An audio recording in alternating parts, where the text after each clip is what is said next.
So this week, the big purpose of the lab is to set up the parental or P generation cross for your fruit flies. Last week, we got familiar with fruit flies and using the stereo microscope. And this week, you'll be responsible to anesthetize your own flies, set up your own cross using known parents, and we're going to follow that over a few generations. So kind of an exciting project to work on, I think. So we'll get familiar with the fruit fly a little more detail than we did last time and talk about the experiment that we're going to set up here. So we previously talked about model organisms, and the fruit fly is a good model organism for a variety of reasons, right in line with what we talked about with other model organisms. It is a fairly small organism, produces lots of offspring, can be contained in a small container, eats inexpensive food, produces lots of offspring, has phenotypes worth investigating, and kind of, I guess, most importantly, from a genetic standpoint, it's possible to do controlled genetic crosses. So we can control who the male and female parents are. We can keep parents from breeding with their offspring. So we'll kind of see how the life cycle of fruit flies lines up nicely with our objectives for having a little more control over how the parents are breeding in this arrangement. The other details we'll cover as we go, but might be worth making a note of those before we move on. All right, so this is the fruit fly life cycle, kind of a standard life cycle. We can grow these at room temperature, or we have actually a little growth chamber that is going to grow them at a little more optimal temperature. And under optimal conditions, these are more or less how long it takes for a set of adults to mate and go on and produce the next generation of adults. So if you add up the days there, we're looking at a little under 2 weeks for us to go from adults to the next generation of adults. Also conveniently, we're going to set up the cross today, and you're going to come back in a week.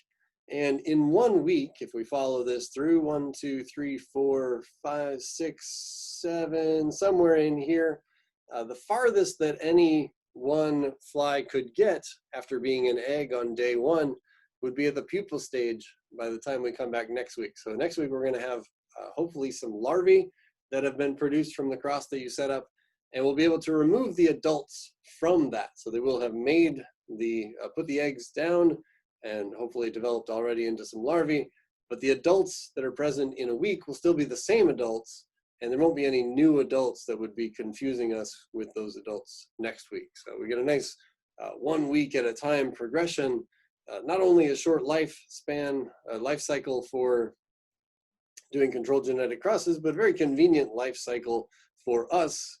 We meet once a week, we can do these crosses, set them up and check in on them 1 week at a time, and really not miss anything.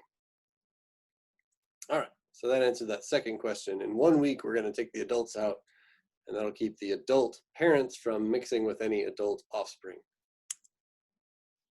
Another handy tool that we have in the fruit flies is that when they emerge from their pupal case, a process called eclosing, when they come out as adults, right after they come out, there's a period of 8 hours minimum when they are not going to mate. So if we, what we're going to do, what we have done for this morning, is to clear out the adults, and anybody who emerges from their pupal case, who ecloses in the time from when we cleared the adults all the way until 8 hours after that, those flies will be reliably unmated. And so that's important because in fruit flies, the female, if they do have a mating experience, they hold on to some sperm. And so it's possible that they would continue laying eggs from that mating, which would potentially be a parent that we don't have control over, right? So kind of flying in the face of what we want to happen in these controlled genetic crosses. So we don't want a female that has been mated. Instead, we'll try to get one at an age. We will get one at an age before any mating would have happened, and then we can have a little more control over who the mating partner is. Male flies, for better or for worse, they are not as important to worry about whether they have mated before, and so we can combine any adult male from any age, really, with these unmated females. And then we'll know the genetics of the male parent who contributes sperm and the genetics of the female parent who contributes the eggs to the arrangement. So before we go too far in this lab, these days I think it's worth mentioning the terms sex and gender. For quite some time, I think there really wasn't, in the popular sense, really wasn't much difference between this idea of sex and gender. However, these days, these terms have taken on a lot more meaning, and so we want to use the biologically appropriate term here. So when we talk about fruit flies being male or female, this is their biological sex. So this is how they appear to us based on their characteristics and genitalia, and presumably also their production of sperm and egg. This is a term we can use in people as well, and gender in people has a whole other dimension to it that we're really not going to focus on with our fruit flies. But I think there's a tendency sometimes for students when they're writing up about fruit flies to use the term gender and sex interchangeably, and I'll just steer you toward sex. Sometimes maybe an uncomfortable word to say. You can get used to it. We're in a biology class. So sex is a fruit fly, male, female. We're not going to worry about the gender of a fruit fly. That really isn't a term that applies for us. All right. So with that being said, if you want to know the sex of your fruit fly, there are a few characteristics you can look for. You had a chance last week to explore fruit flies a little bit more just on your own, kind of discovering what differences you might have noticed. And just about everybody tends to come up with this set of distinctions on their own anyway. Something usually stands out. Quite often it's this dark patch of pigmentation on the back abdomen of the male, as opposed to not so pigmented tip of the abdomen on the female. Females have more regular stripes for their pigmentation. Males have stripes and then up to a point, but then they're just solid black. Now, having said that, this trait might not hold up very well if you were looking at very young flies. So remember, this morning we cleared out the adult flies, and we're only going to be dealing with flies that are a few hours old today. When flies are a few hours old, they're not always finished developing. So they come out as adults, but their wings might be shriveled up. Sometimes their pigmentation hasn't finished coming in. And so if you're looking for a pigmentation difference between males and females, you might not see it.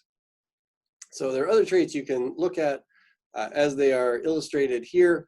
A lot of these also would be different if you have a fly that's really young, and particularly like the body shape. Sometimes they come out, and even though they're adults in form, they're still not like shaped like their full-fledged adult form. So most of these you want to maybe be a little cautious about. I'll tell you one that's probably the most reliable. So you can obviously use these traits in concert to come together on a single idea of whether you have a male or female. Probably the best one to look for is this feature on the male forelimb called a sex comb. So right about sort of the fly's wrist area, this dark black area, and it's always really black, even when they've just eclosed, even when they might have hardly any pigmentation in the rest of their body. That's something you can pretty reliably look for. Another one that's maybe second to the sex comb would be the appearance of the genitalia. So here we have some abdomens on the top. This is the the dorsal or upper side of the abdomen. And the bottom side, this is the ventral or belly side of the abdomen. And the left one is a male, the right one is a female. The male genital region has a lot of bristles, sort of a lot more visibly going on in the genital region for males. Female genital region, not very bristly, not very prominent. That's probably the second characteristic to compare after sex comb. So just a little zoom in on the sex combs. On the left is a female, same location, no sex combs. On the right, a male, just almost bizarrely looking like a comb here. So this has actually a function in mating of, I believe it's maybe holding on to the female. So males have it, females don't. And you can look for it and know your males from your females. Okay, So maybe I'll take a break and start a new video here.